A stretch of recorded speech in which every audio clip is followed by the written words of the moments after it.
At that time, Judah left his brothers and went down to stay with a man of Adullam named Hira. There Judah met the daughter of a Canaanite man named Shua. He married her and lay with her. She became pregnant and gave birth to a son, who was named She conceived again and gave birth to a son and named him Onan. She gave birth to still another son and named him Shelah. It was at Kezib that she gave birth to him.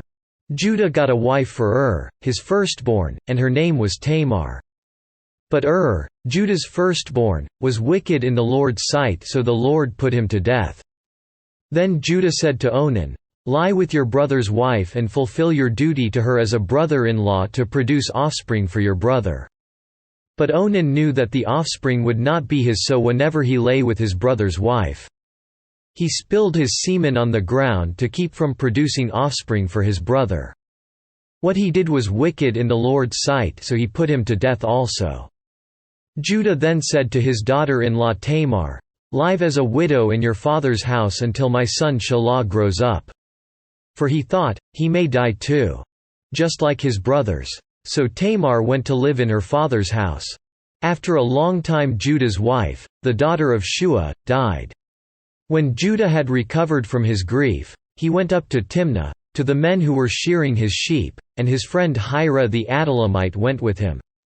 When Tamar was told, "Your father-in-law is on his way to Timnah to shear his sheep," she took off her widow's clothes, covered herself with a veil to disguise herself, and then sat down at the entrance to Enaim, which is on the road to Timnah. For she saw that, though Shelah had now grown up, she had not been given to him as his wife. When Judah saw her, he thought she was a prostitute, for she had covered her face.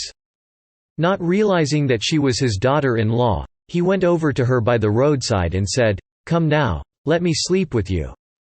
"And what will you give me to sleep with you?" she asked.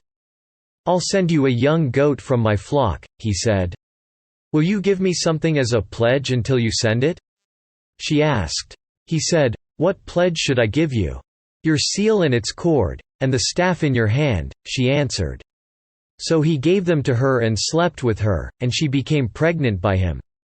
After she left, she took off her veil and put on her widow's clothes again.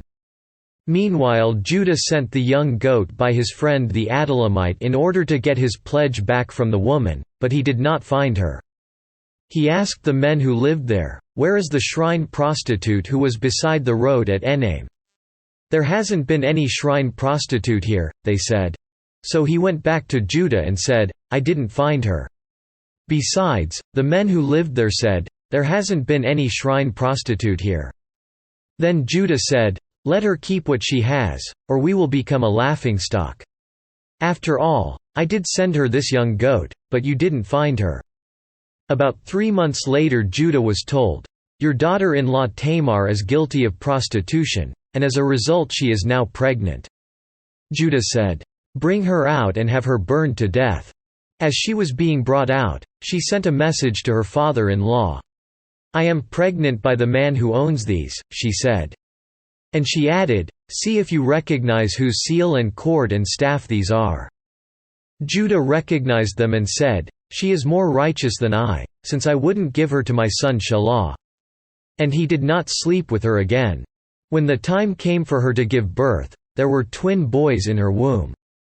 As she was giving birth, one of them put out his hand, so the midwife took a scarlet thread and tied it on his wrist and said, "This one came out first." But when he drew back his hand, his brother came out, and she said, "So this is how you have broken out." And he was named Perez. Then his brother, who had the scarlet thread on his wrist, came out and he was given the name Zerah.